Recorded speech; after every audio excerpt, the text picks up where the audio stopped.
Do I have to sign an NDA? Yes, you have to sign an MBA. You have to sign a master's. I'll never get one.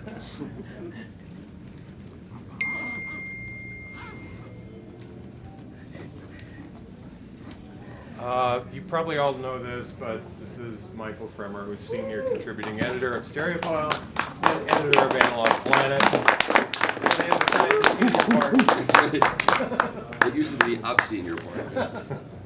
Michael has been kind enough to bring some of his own records to spin for us, and a little commentary along the way. I know that's a shock to you all.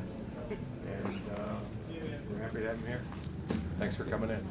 Okay, so this bag of records that I carry here, I carried all through Europe to 6 different cities in May. Just carried them by hand, for nothing. I do this for love. Let's just understand it. Okay, so let's start with this blues record, and just sort of we'll move up slowly. So this is a record I saw in the used record bin for $1.99. Didn't know anything about it. I saw it's on Tradition Everest. Don't know much about that label. Everest we all know from the class, but this is Tradition Everest. I see Earl Palmer's great drummer is on this, and Jimmy Bond, great bass player. And then I see the album was recorded in Los Angeles in 1965. You'd have to work hard to make a bad recording in Los Angeles in 1965. You had all the greatest studios were there, and so for $2 I took a chance. And here's what I got. I'm hiring him to come home and play records for me at home. It's so much. I was cleaned using the Charles Kermis method. His controversy, it works. I'm 100% convinced it works. He's a little bit off kilter, but you know, we have this argument going back and forth because I'm skeptical about a lot of things he says. And he says last is a coating. Last says it simply changes the molecular structure down to 8 microns, and then the carrier evaporates. So that's what I report. The 2 sides. I happened to walk into his room when he was talking about me, which is so much fun. he says, and contrary to what Michael Fremer claims, last is actually a coating. I said, hi, Charles. He said, remember, every time you speak about me, I will be there. That's how my brain works. I end up there. I never said that. What I said was, last claims this, you claim that. I don't know where the truth was. At any rate, now we're going to get to the section of the show called Reissues Done Wrong. So this is a very well-known RCA living stereo of Paul Desmond with strings and Jim Hall on guitar, recorded at Webster Hall. It's a wonderful recording. In fact, there were 3 halls. The engineer was Ray Hall, it was Webster Hall, and Jim Hall plays guitar. What are the odds?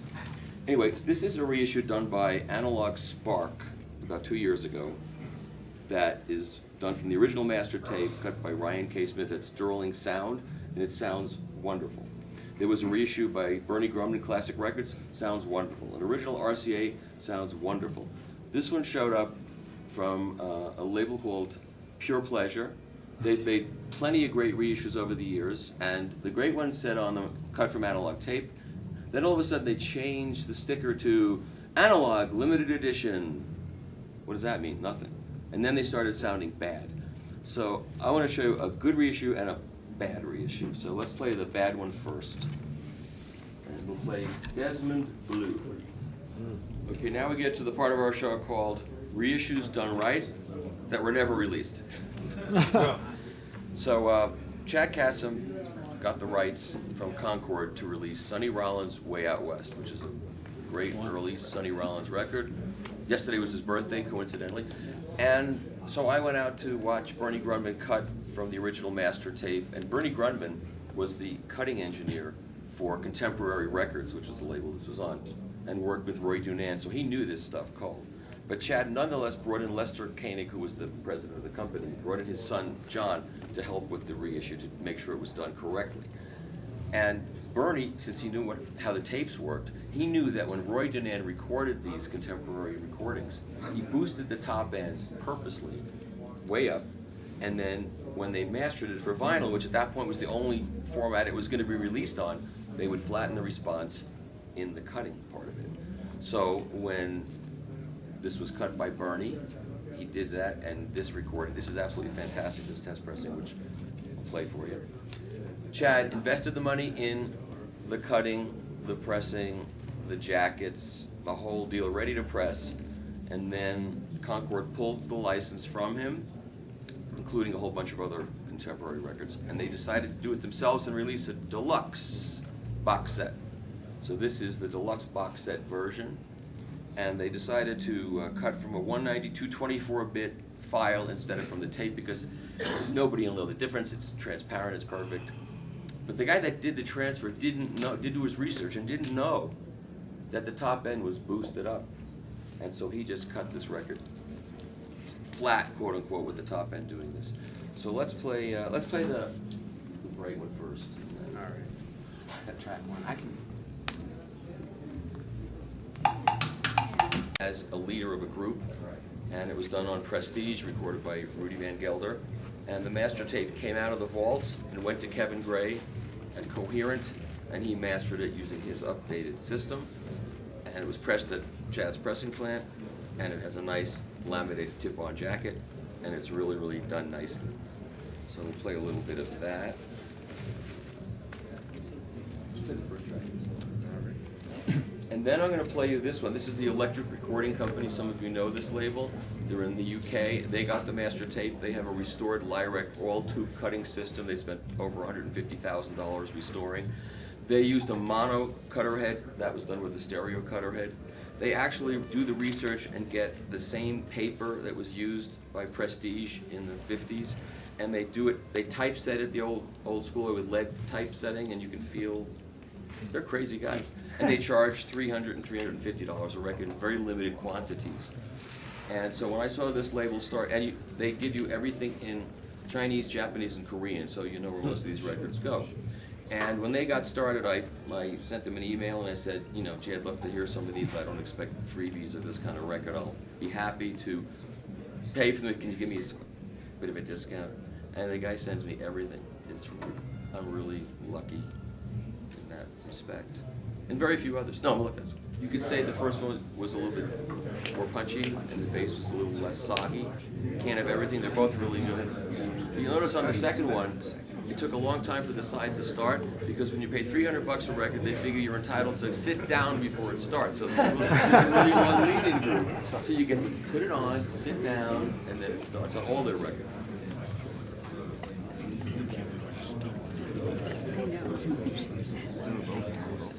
So there's one more version I'm going to play now. I don't want to mention any names, Tom Ford, Better Records, but this is a guy that sells hot stampers. If you know, some of you know him, some of you don't. I'm not saying he's got a bad business model. If he goes through 100 copies of Elton John, finds the best pressing, and charges extra for it, that's fine. And if you have the money to pay for it, that's fine too, because back in the day, so many records were pressed. There was such tremendous variation in even the same pressing that he buys as many as he can and goes through them. He doesn't always succeed, and this is a case where he found a twofer that Prestige released in 1971 that included this same Coltrane album, and he sells the twofer for $250, a hot stamper version of it. So I don't know whether this version is a hot stamper version or not, but what you're going to hear is the equalization that Rudy Van Gelder did in 1971. And I don't care how hot the stamper is, how cold the stamper is, it's terrible.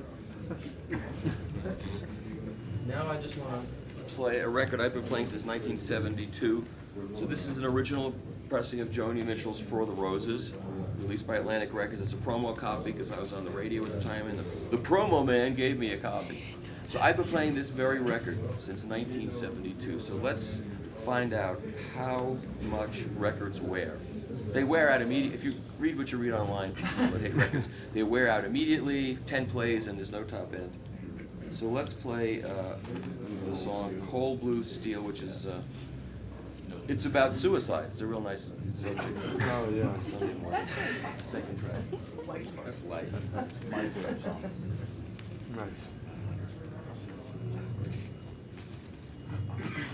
So I just got an email this morning from my 13-year-old writer who announced to me that he's starting a new section on our website called Music Explosion, and he's named himself the editor. I said, we have to have a conversation. And that's the kind of record that you get in 72 and you play on your crappy stereo, and as your system gets better, that record just keeps sounding better and better and better. And I've seen clean originals around for a couple of bucks. I don't know why, for some reason, they're not costly. It's just gotta be an original white label Atlantic, which was not the promo label, it's a regular label, and it's gotta be a Monarch pressing. And how do you know it's a Monarch pressing? Wait. So Atlantic Records, which this was, they're the only label that, actually this is a Presswell pressing, I like. At the bottom of the label, it gives you the catalog number, and then this, in parentheses, tells you what pressing plant it was. So MO is Monarch and PR is Presswell. And you can go online and find people who have whole websites devoted to whether Presswell is better than Monarch. I don't live in that world, but sometimes they're right. That's why CDs are so much better. There was none of that nonsense. You just put it on, it sounds crappy, but at least everybody's playing the same crap. Agreed. I played that record for 47 years also, and hearing it here, played by you, is the first time I've noticed the wah-wah guitar that's buried way down. It's not anything to do with me, Bill, it's because... Oh, you're magical. Oh, you're right. All right, here's another record you can't have, I bring it around and play it for people. People say, why do you take a chance of bringing these records around and playing them for people? Maybe they'll get stolen, maybe something will happen. Because it's more fun to play it for people than to sit home and go, I've got this record and nobody else has. So this is, although it's fun to say that too. So this is Who's Next at 45 RPM, pressed in Chad Kassem's UHQR, one at a time, fine built press. So when he bought Classic Records, he got all the metal parts. And Classic Records released Who's Next at 33 and a 30. And every label that does these reissues, once the tape is out and they've got it in their mastering hands, they cut it at 45 also. And they played it and put it aside. And then after everybody's bought the 33, then they announce they have it at 45 and they make you buy it again. You don't have to, but they do it. That's how they do it. So Classic did the 33, and they never did the 45. It just never happened. So Chad's got the metal parts, and he pressed this up and gave it to a few people. And he's trying to get Universal to let him do this, but they probably won't. They'll wait till the 50th anniversary of Who's Next, and they'll do a digital version of it that sounds really bad and press it at a bad pressing plant. Aren't we lucky that the bean counters figured out vinyl makes money? Okay, so let's play Bob O'Reilly. 45. 45 really better than the 33. It's 45 better than 33. So here's an example where I'm going to play the 45 of Midnight Blue by Kenny Burrell. Great record. And if you've seen online that Kenny Burrell is destitute and they're looking to go fund money for him, it's not true. Don't send him any money. So this is, Kevin Gray cut this at Acoustech when he had a mastering suite in RTI Records at 45 RPM for acoustic sounds. And then he cut it again, I brought a test pressing, cut it again for Music Matters at 33 in his newer facility, which is actually in the back of his house in a garage that he repurposed for a mastering suite. So here's Chitlins Con Carne at 45. We'll play a little bit of that, and then we'll go to the 33. And what a mastering suite is really a stereo system in reverse. So anytime the person doing the cutting changes his system, it's going to change what gets in the groove, and it changes what you hear. So Kevin got all new electronics, and then he was loath to admit it. He had all the wiring redone by a company. I'm not going to mention names. And the difference astonished him because he was one of those people that believe that wires can't possibly make it. It can't make a difference. It's snake oil. It's a scam. They changed the wiring, and he was like, what? So what's the theoretical advantage of cutting at 45 versus 33? When you cut at 45, it means as you get to the inner groove area especially, the physical waveform is not so scrunched up, so it's spread out more. The high frequencies don't roll off, and the stylus is better able to read the groove. That's most of what it is. That's one of what they say about half-speed mastering, to go slower so the cutting stylus can negotiate and cut better. But there are disadvantages to everything. So sure. It's really interesting in a way. I'm not supposed to talk about systems, right? Feel free. But on systems that are tipped up, which we hear around the show, the brighter ones, where it's not supposed to be bright, sound ear-piercingly bright and totally unpleasant. Here, they only sound moderately unpleasant, but the ones that have the right balance, in my opinion, sound really good. they don't sound dull. It sounds right. So it's very good.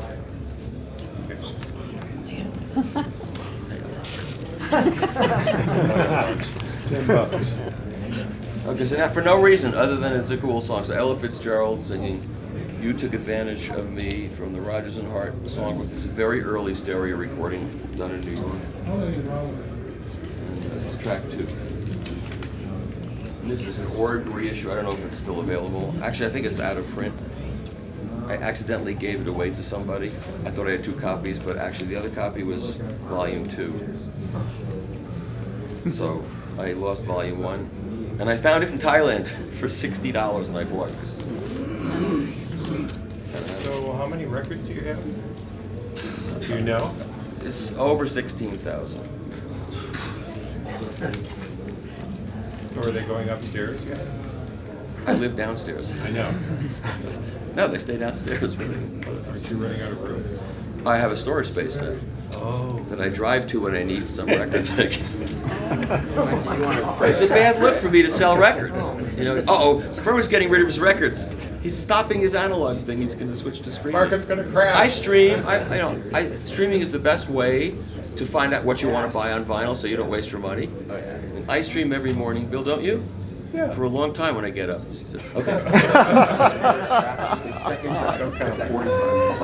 Sorry, now. And certainly when they cut the record to be played back on turntables, they knew they were losing everything back in those days. Now, I think we get pretty much all of it. Okay, so before we get to the grand finale, unless you want to stay for the positive second ending, which will be Bruckner Symphony No. 7, which Bill says was a downer. I never said. Okay, but it's a direct-to-disc, amazing recording. If you can sit and listen to it, it's astonishing. But anyway, so before we get to the conclusion, which will be Stairway to Heaven at 45 RPM, done by Classic Records and cut by Bernie from the original master tape. That's amazing. That's the last thing we'll play. I want to give you a choice of Depressing Appalachian Balladry by Gillian Welch and Dave Rawlings. This is an all analog recording. These people are fanatical about their sound, so they record everything in analog. They didn't like anybody's cutting lathe, so they bought one and restored it themselves for $100,000 and set it up at Stephen Marcusen's Precision Mastering, which used to be called Precision Lacquer, and then when vinyl went away, he changed it to Precision Mastering. Now he's got a really state-of-the-art cutting system, so I can play that track for that, or I can play you this Duke Ellington Masterpieces. Some of you may know this record. Does anybody not know this record? Who doesn't know this record? Everybody knows this record? Your hands are frozen? Okay, which would you rather hear?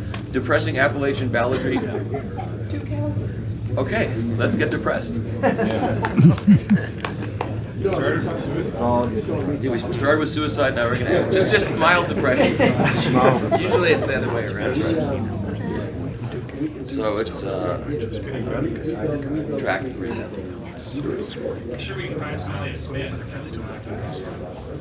Michael, is that a new release? I haven't seen It's a brand new, it's either out or it's just about to come out. This guy is fanatic. He called me up, we spent 2 hours on the phone talking about this stuff, and I never met him before. So much fun. This is the most fun. Whoever would have expected this? Hey, I still got cassettes.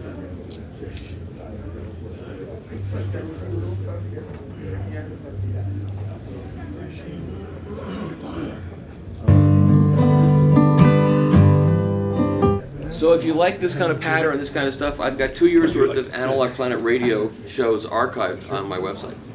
2 years that I did on a college radio station. Everything I did was from vinyl, so we played different pressings, all this crazy stuff, and even though it was converted to MP3s, you can still hear all these differences. And a dealer in Canada actually took on a line of turntables after I did a turntable comparison on the radio show. It's crazy. But.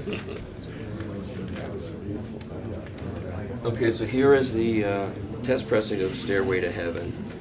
It's really good. You'll like this. If I was doing a demonstration that wasn't about just records and it was about equipment, I would never put the idea in your head about which is better. It's really a bad idea to say, this is the better one. But in this case, playing records,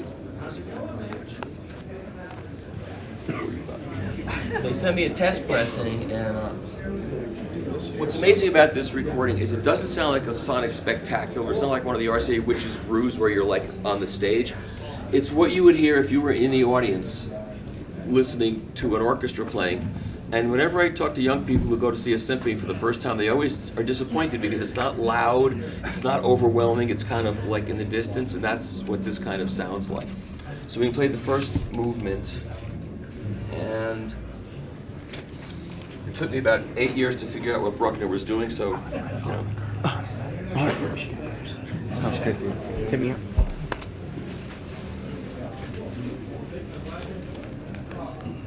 And don't forget the beginning's funky, so it's a test pressing and there's some problems with it, so at the beginning it's going to be very low in volume until we get to That's 33, right? past the bumps.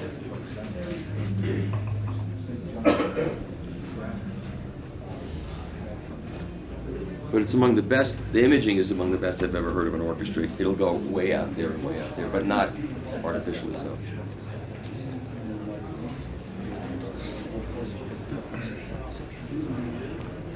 No artificial sweeteners. No artificial sweeteners. Oh. Whoa. Okay, that's what buying a good stereo is all about as far as I'm concerned. Thank you all for coming. I hope you enjoyed yourselves.